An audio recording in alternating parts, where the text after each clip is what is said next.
Hello and welcome back to the channel. Again, this is Black History Month.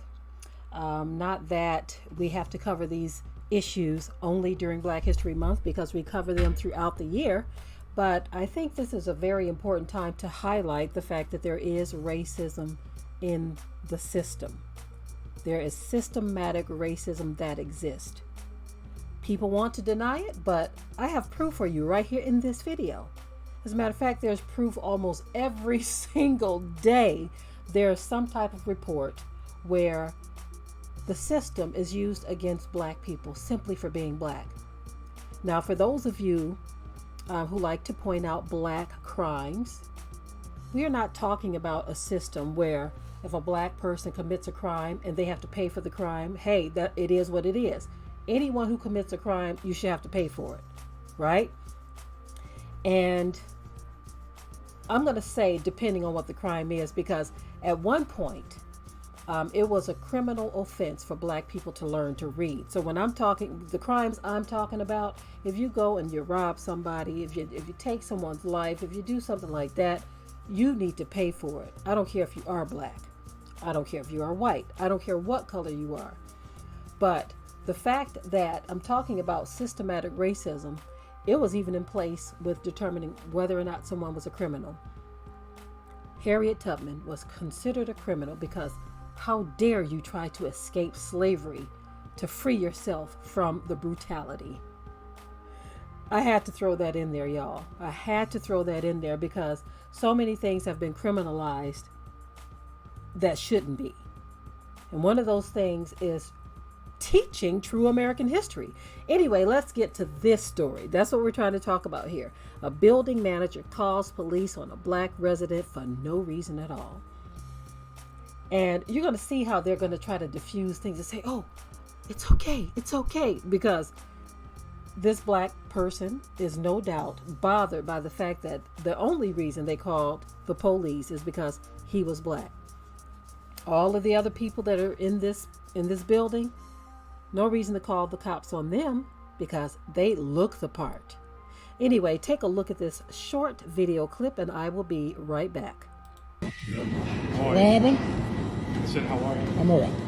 I'm Officer Berenger. Yes. This is Officer Doriel. Yes. This is the manager. So what happened, manager? You called the cops on me after what?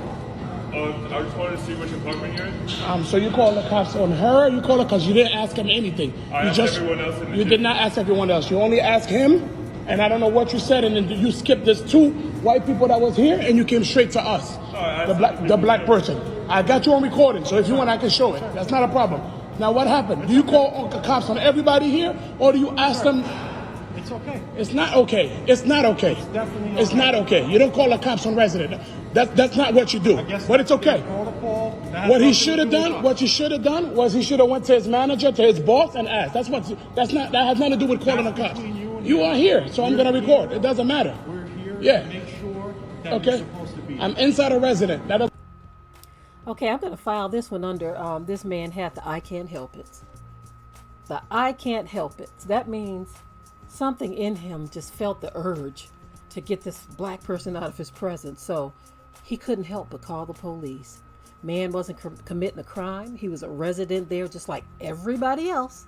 But this man on the screen here had the I can't help it.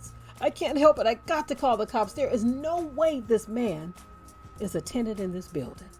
No way. And so the I can't help it's kicked in. He called the cops and he realized he made a big mistake.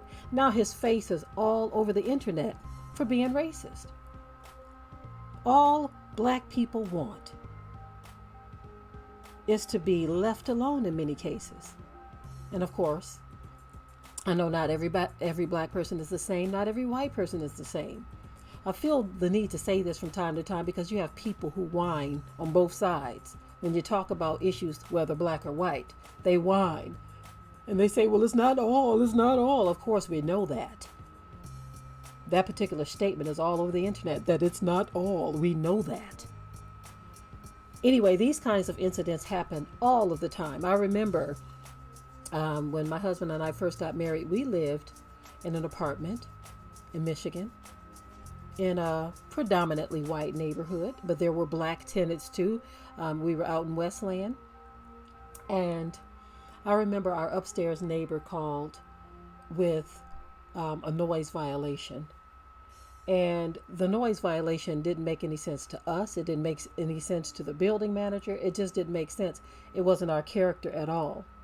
And the building manager, she knew exactly what was going on. Guess what, y'all? This is why I say it's not all. The building manager was a white woman. She was a white woman. And when she got this complaint, it was a white tenant who made the complaint. She knew exactly what was going on. And she says, Mr. and Mrs. Banks, you all don't have to worry about that. I know that this person is not telling the truth. She knew that the person was not telling the truth. You know what's funny is we had a black police officer who lived right next door to us in the same building. Right next door, we shared a wall. With the upstairs tenant, we shared a floor, right? This is so funny. And then we had a white tenant directly across the hall from us, and then there was a black tenant directly across from the black police officer. No one else had these complaints. At the time, we only had 2 children, and we didn't play our music loud. We didn't have no drum sets. We didn't have anything like that. We didn't play no loud television. We were just who we are. As a matter of fact, we probably heard more noise from them walking above our heads than they could have possibly heard. But the way these people are is they don't want you in their spaces. They don't want you in their buildings. I remember a couple of times we went to the swimming pool in that same place. And guess what?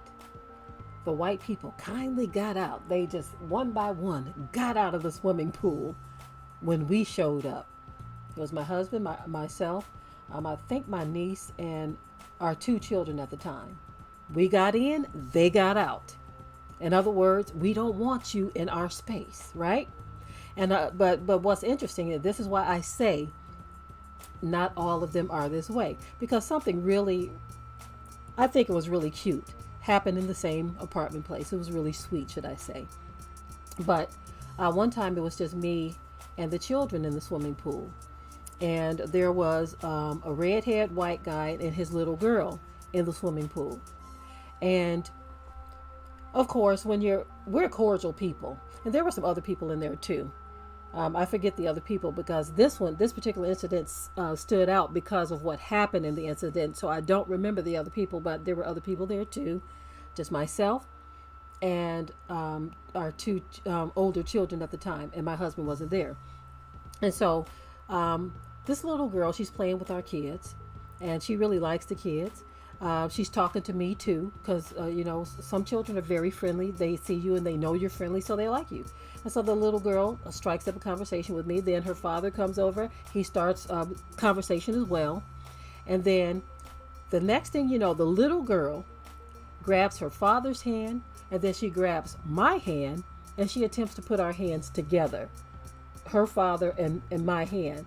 And I thought that was really cute. And I'm like, little girl, I'm a married woman. But I saw what she was doing. She took a liking to me. And so she wanted to put my hand in her father's hand because her father was very friendly, right? And I thought that was really sweet that children, many times when they are not taught to be a different way, they can be very, very discerning of a person that has a good nature. And all the little girl saw was that I was a good-natured person.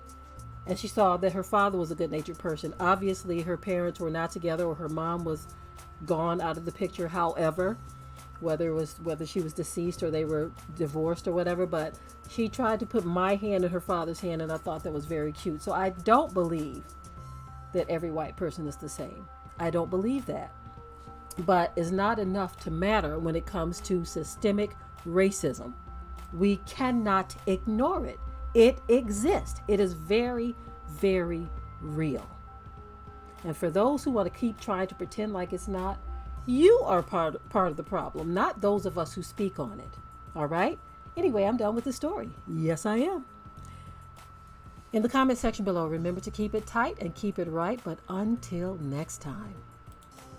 We hope you liked today's topic. Please leave your comments below. If you haven't already, subscribe to the channel, share it like this video, and with that, we're out. sure to ring the bell to be notified of new uploads on this channel, and also comment, share, like, and subscribe.